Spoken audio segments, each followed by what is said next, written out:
Hi అండి, welcome back to Kondapalli బొమ్మ multiple videos. ఈరోజు మనం 46 బ్లౌజ్ కటింగ్ చూద్దామండి. దానికి కావాల్సిన మీటర్ క్లాత్ తీసుకున్నాను. ముందు బ్లౌజ్ లెంత్ వచ్చేసేసి 17 ఇంచులండి. ఖర్చులతో కలిపి పెట్టేస్తున్నాను. 17 ఇంచులు పెట్టేసుకున్నాక బ్యాక్ నెక్ డీప్ వచ్చేసేసి 11 ఇంచులు. ఒక పావు ఇంచు పైకే గీత గీసుకోవాలండి. 11 ఇంచులు మార్క్ చేసుకున్నాక ఒక పావు ఇంచు ఇంకో లైన్ గీసుకొని రౌండ్ మార్కింగ్ చేసుకోవాలి. అలా చేసుకున్నాక నెక్ వెడల్పు వచ్చేసేసి 6 ఇంచులు. అలాగే కింద కొంచెం కిందకి దించి మళ్ళీ 6 ఇంచులు అలాగే పెట్టుకొని మార్క్ చేసుకోవాలి. అలా చేసుకోవడం వల్ల గీత అనేది వంకర పోకుండా వస్తుంది. ఆమ్ డౌన్ వచ్చేసేసి 6.5, ఆమ్ సర్కిల్కి ఏమో 1.5, కార్నర్లో 1.5గా పెట్టుకొని మార్క్ చేసుకోవాలి. చేసుకున్నాక బ్లౌజ్ సైజ్ వచ్చేసేసి మనకి 46 కదా, దాన్ని 4 భాగాలు చేసుకుంటే 11.5 వస్తుంది.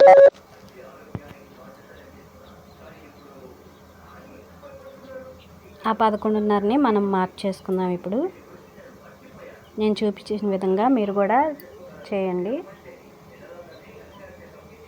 ఇలా మార్క్ చేసుకున్నాక 11.5 మార్క్ చేసుకున్నాక 2 ఇంచులు ఖర్చుల కోసం మార్క్ చేసుకోవాలి. ఇప్పుడు ఇది అయిపోయిన తర్వాత నడుము సైజు 40 కదండి, 40ని 4 భాగాలు చేసుకుంటే 10 ఇంచెస్ వస్తుంది. ఆ 10 ఇంచెస్కి 1 ఇంచు కలుపుకుంటే డాట్స్ కోసం 11 ఇంచులు వస్తుంది. 11 ఇంచులని మనం మార్క్ చేసుకోవాలి. 11 ఇంచులు మార్క్ చేసుకున్నాక 2 ఇంచుల ఖర్చుల కోసం పైన ఎలా పెట్టాము కింద కూడా అలాగే పెట్టాలి. ఇప్పుడు మార్క్ చేసుకున్న వాటిని స్కేల్ తోటి గీత కొట్టేసుకుందాము, కలిపేసుకుందాము. ఇలా కలిపేసుకున్నాక మనకి మార్కెట్లో ఆమ్ సర్కిల్ అని స్కేల్ ఒకటి వస్తుంది. దానివల్ల మనకి చాలా ఉపయోగం ఉంది. ఆమ్ రౌండ్ గీయడం రాని వాళ్ళకి ఇది చాలా ఉపయోగపడుతుంది. అందుకని మీకు ఉపయోగపడుతుందని ఇది చూపిస్తున్నాను. టైలరింగ్ షాప్లో ఎక్కడైనా దొరుకుతుంది. అలా పెట్టేసి సర్కిల్ గీసుకోవడమే. మామూలుగా గీసుకోవడం వచ్చిన వాళ్ళకి ఏం ఇబ్బంది లేదు. ఇప్పుడు మనం బ్లౌజ్లో ఆమ్ రౌండ్ చూసుకుంటే 10 ఇంచులు వచ్చిందండి. 6 ఇంచు డౌన్ చేసి 10 ఇంచులు కరెక్ట్గా వచ్చిందో లేదో చూసుకోండి. నాకైతే కరెక్ట్గా వచ్చిందండి. మీకైతే కనిపించట్లేదు, అందుకని చెప్తున్నాను. నాకు కరెక్ట్గా వచ్చింది. ఇప్పుడు మనం కట్ చేసేసుకుందాము. ఇలా కటింగ్ అంతా అయిపోయిన తర్వాత మొత్తం ఇప్పుడు బ్యాక్ పార్ట్లో ఆమ్ రౌండ్ మొత్తాన్ని కొలుచుకుందాము. పైనుంచి కింద దాకా రౌండ్ని కొలుచుకుంటే 13 ఇంచులు వచ్చిందండి. ఆ 13 ఇంచుల్లో మనం ఒకటి మైనస్ చేసుకుంటే 12 ఇంచులు.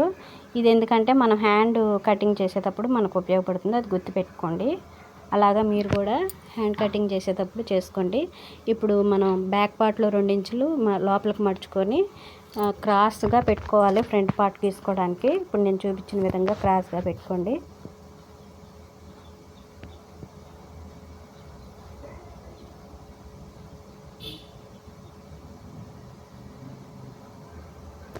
బ్యాక్ పార్ట్ని అంతా గీసేసిన తర్వాత ఇప్పుడు ఫ్రంట్ పార్ట్లో 2.25 మార్క్ చేసుకున్నాక కింద, అలాగే పైకి 1.5 మార్క్ చేసుకున్నాను.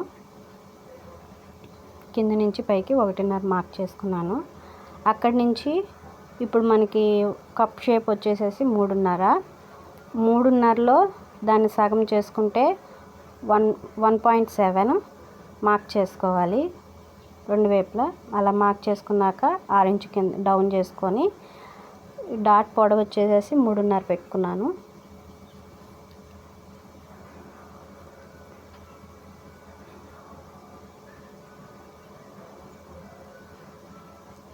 పైకి 2.7 పెట్టుకున్నాను ఫ్రంట్ డాట్ వేసుకోవడానికి. ఫ్రంట్ నెక్ వచ్చేసి 7 ఇంచెస్ పెట్టాను. ఇప్పుడు రౌండ్ గీసేసి ఇట్లా రౌండ్ గీసేసుకున్నాక 2.7 పెట్టుకున్నా. ఎందుకంటే ఉక్స్ పట్టి కాజా పట్టి దగ్గర మనం డాట్ వేస్తాం కదండి, దానికి 2.7 పెట్టి పైకి, దాని నుంచి లోపలికి 2.5 పెట్టి మార్క్ చేసుకున్నాను. ఇప్పుడు ఫ్రంట్ లోతు తీయాలి కాబట్టి 6 ఇంచు లోపలికి పెట్టేసాను. ఇలా మార్క్ చేసేసుకున్నాక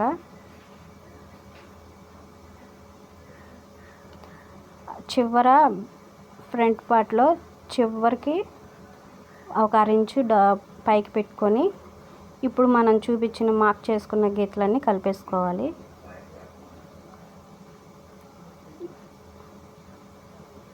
నేను వివరంగా చూపిస్తున్నానండి. ఫ్రంట్ పార్ట్లో ఎక్కడెక్కడ ఎంతెంత తీసుకున్నానో చూపిస్తున్నాను, చూసారా?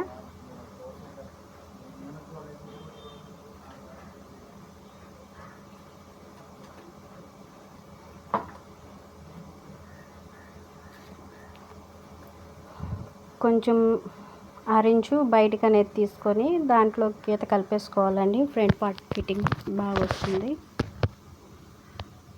ఇలా అయిపోయిన తర్వాత ఫ్రంట్ పార్ట్ మార్క్ అంతా అయిపోయిన తర్వాత ఫ్రంట్ పార్ట్ కటింగ్ చేసేసుకోవాలి. ఫ్రంట్ పార్ట్ మొత్తం కటింగ్ చేసేసుకున్నాం కదండి. ఇప్పుడు బ్యాక్ పార్ట్ని ఫ్రంట్ పార్ట్ని ఇలా పెట్టుకొని, ఇలా ఎందుకు పెట్టుకోవడం అంటే మనం షేప్ బెల్ట్ని ఎలా కొలత ఎలా కటింగ్ చేసుకోవాలో చూపిస్తున్నాము. ఇప్పుడు 6 ఇంచు పైకి పెట్టుకొని ఒకవైపు 4 ఇంచులు, ఒకవైపు 3.5 ఇంచులు వచ్చింది. బెల్ట్ పొడవు వచ్చేసేసాము 13 ఇంచులు. ఈ మనకి షేప్ బెల్ట్ యొక్క కొలతలు. ఇప్పుడు హ్యాండ్ కొలతలు వచ్చేసేసి ఏమో మనకి 8 ఇంచెస్ అండి. మనకి హ్యాండ్ పొడవు సరిపోలేదు, అందుకని జాయింట్స్ పడ్డాయి కొద్దిగా. వీళ్ళకి ఎప్పుడైనా పెద్ద సైజు బ్లౌజ్ వాళ్ళకి 1.5 మీటర్ అయితే కరెక్ట్గా సరిపోతుంది. వాళ్ళకి చిన్న పఫ్ లాగా కావాలి కాబట్టి 1.5 మీటర్ అయితే ఏ అతుకులు లేకుండా మనకి ఇబ్బంది లేకోకుండా ఉంటుంది. అదే ఫస్ట్ టైం కుట్టే వాళ్ళకైతే కొంచెం ఇబ్బందిగా ఉంటుంది, అలవాటైన వాళ్ళకైతే పర్వాలేదు. అందుకని ఎప్పుడైనా సరే మీరు పెద్ద సైజు బ్లౌజులు కటింగ్ చేసేటప్పుడు 1.5 మీటర్ తీసుకొచ్చుకోండి అని చెప్పండి. ఇప్పుడు బ్లౌజ్ లెంత్ వచ్చేసి మొత్తం 8 ఇంచెస్ అండి. అసలు హ్యాండ్ పొడవు వచ్చేసి 7 ఇంచెస్. 2 ఇంచెస్ ఏమో మనకి చిన్న ప్రిల్స్ లాగా పెట్టుకుందామని చెప్పాను కదా, ఆ ప్రిల్స్ కోసం 2 ఇంచెస్. మొత్తం కలిపితే 9 ఇంచెస్. 9 ఇంచెస్ పెట్టుకున్నాక ఇప్పుడు మనం ఆర్మ్ డౌన్ బ్యాక్ సర్కిల్ కొలుచుకున్నాం కదండి, 13 ఇంచులు వచ్చింది. 1 ఇంచ్ డౌన్ చేయాలని చెప్పాను కదా. ఇప్పుడు నేను ఎలా పెడుతున్నానో అలా పెట్టుకోవాలి. అలా పెట్టుకున్నాక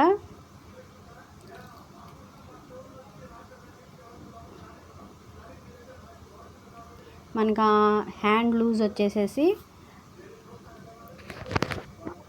6.7, 2 ఇంచెస్ ఖర్చుల కోసం ఇలా మార్క్ చేసేసుకున్నాక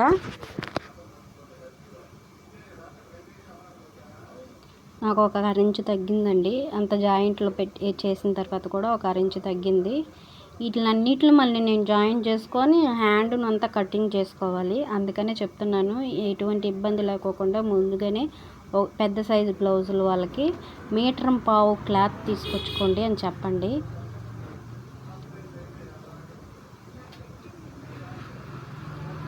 ఇలా అయిన తర్వాత హ్యాండ్ డౌన్ కోసం 3 ఇంచులు, ఇక్కడి నుంచి లోపలికి 2 ఇంచులు మనం ఖర్చులకు ఎలాగో హ్యాండ్ ఎలా కటింగ్ చేసుకుంటాం అలాగా 2 ఇంచులు ఖర్చులు లోపలికి పెట్టుకోవాలి మార్క్. అలా పెట్టుకున్నాక ఇప్పుడు ఆ 9 ఇంచుల కాడ నుంచి మనం ఇలా హ్యాండ్ షేప్ తీసుకోవాలి. మీకు అర్థమయ్యేదట ముందుగానే చెప్తున్నాను. ఇప్పుడు 7 ఇంచెస్ మార్క్ చేసుకున్నాం కదా, అక్కడికి మనం డాట్ పెట్టుకొని 7 ఇంచెస్ డాట్, అక్కడి నుంచి 2 ఇంచెస్ లోపలికి పెట్టుకోవాలి. ఎందుకంటే హ్యాండ్ షేప్ తీస్తాం కదా, అక్కడ రౌండ్ తీస్తాం కదా, అక్కడి నుంచి ఆ పైన 2 ఇంచెస్ మనం ఏంటంటే పఫ్ కోసం పెట్టాం కదా, దాన్ని ఈ 2 ఇంచెస్లోకి కలిపేసుకుంటే మనకి కరెక్ట్గా హ్యాండ్ షేప్ వస్తుంది. ఇదిగోండి నేను చూపించిన విధంగా. మీకు కనిపిస్తలేదు అనుకుంటా, నాకైతే కనిపిస్తుంది. కొంచెం నిదానంగా చూడండి, 1-2 సార్లు వీడియో. ఆ 2 ఇంచుల కాడ నుంచి 1.5 మార్క్ చేసి అక్కడి నుంచి హ్యాండ్ షేప్ తీసుకుంటూ దీంట్లో 2 ఇంచులు మనం పెట్టాం కదా ఫస్ట్, దాంట్లోకి కలిపేసుకోవాలి ఇలాగా. ఇప్పుడు మనం మార్క్ చేసినవన్నీ గీతలు కొట్టి స్కేల్ తోటి గీత కొట్టేసేసుకొని హ్యాండ్ కటింగ్ చేసేసుకుందాము.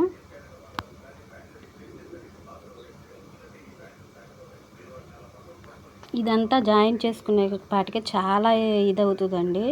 అందుకనే 1.5 మీటర్ క్లాత్ తీసుకోండి. ఎందుకంటే 1 మీటర్లోనే మనం పెద్ద సైజు బ్లౌజ్కి నానా తిప్పలు పడతాము.